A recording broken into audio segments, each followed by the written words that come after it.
The feeling nobody talks about. Narration. Have you ever noticed that feeling? You get a raise. Your bank account is a little healthier than it was last year. You finally pay off a debt that's been bothering you for months. Maybe you even start saving consistently. And yet somehow, you still feel behind. Not just financially, behind in life. You look around and it seems like everyone else has figured something out that you haven't. Someone your age just bought a house. Someone else is traveling constantly. A former classmate started a business. Another person appears to have the perfect career, the perfect family, and somehow still seems financially comfortable. Meanwhile, you're sitting there wondering why progress never feels like progress, why every milestone feels smaller than you expected, why the finish line keeps moving. And if you've ever felt that way, you're not alone. The hidden financial problem.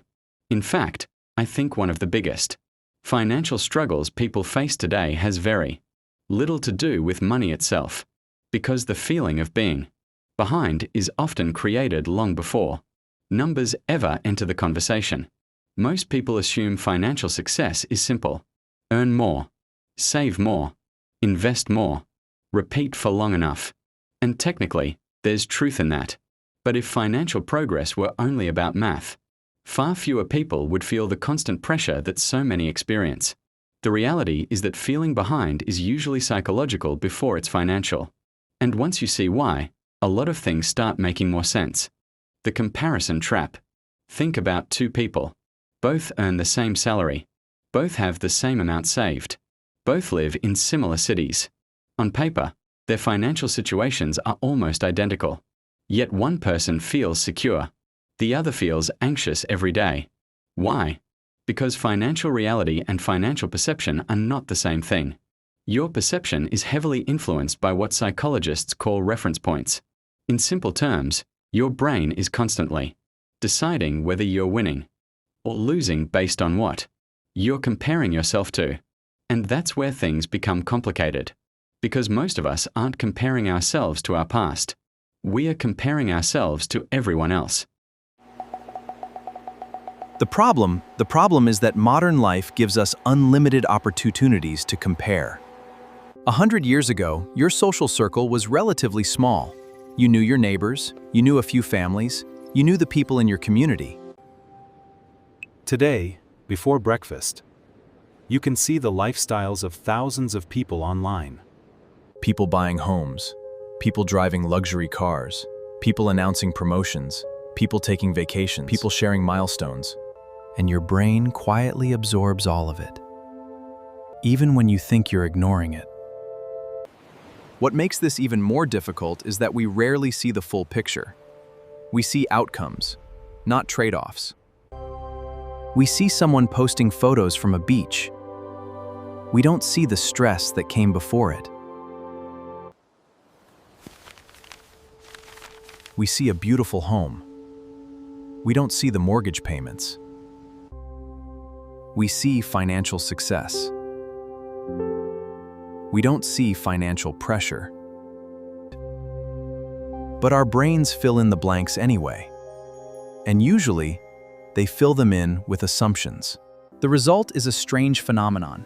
Someone can be making more money than they ever have before and still feel inadequate, not because their finances are failing.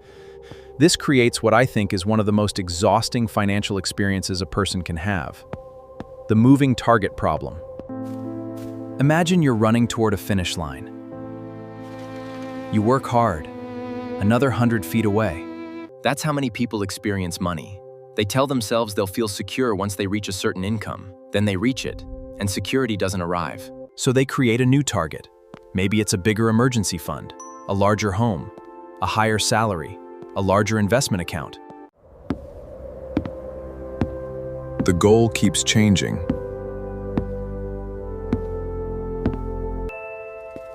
And because the goal keeps changing, satisfaction never catches up. I think this explains why so many hardworking people feel confused. They're doing what they were told to do. They're working, they're paying bills, they're saving when they can. Yet emotionally, it still feels like they're losing ground. Part of the reason is that financial progress is often invisible. When you buy something new, you see it immediately. A new phone is visible. A vacation is visible. A nicer apartment is But building wealth usually isn't. An emergency fund sitting quietly in a savings account doesn't feel exciting. Consistent retirement contributions don't create instant gratification. Paying down debt often feels boring. The most important financial progress frequently happens where nobody can see it, including you. Someone making $50,000 thinks life will feel easier at $100,000. Thinks life will feel easier at $200,000. Someone making $200,000 starts worrying about maintaining their lifestyle. The numbers change. The emotions often... Because the problem isn't always the number. Sometimes it's the relationship we're building with the number. Feeling financially behind is not always evidence that you're behind. Sometimes it's evidence that your expectations have quietly outpaced That distinction matters. Because if the problem is purely financial, there are financial solutions. But if the problem is psychological, more money alone may never solve it. The people who eventually feel more at peace financially often stop asking one question. How do I catch up? And they begin asking a different one. Compared to where I was before, am I moving in the... It's a subtle shift. It's a subtle shift. But it changes everything. Because suddenly the reference point becomes personal. Not social. You're no longer competing against strangers. You're measuring growth against your own life. Your own goals. Your own values. And something interesting happens when you do that. Progress becomes visible again. You start noticing improvements that comparison previously erased. You notice that your debt is lower than last year. You notice that your savings have grown.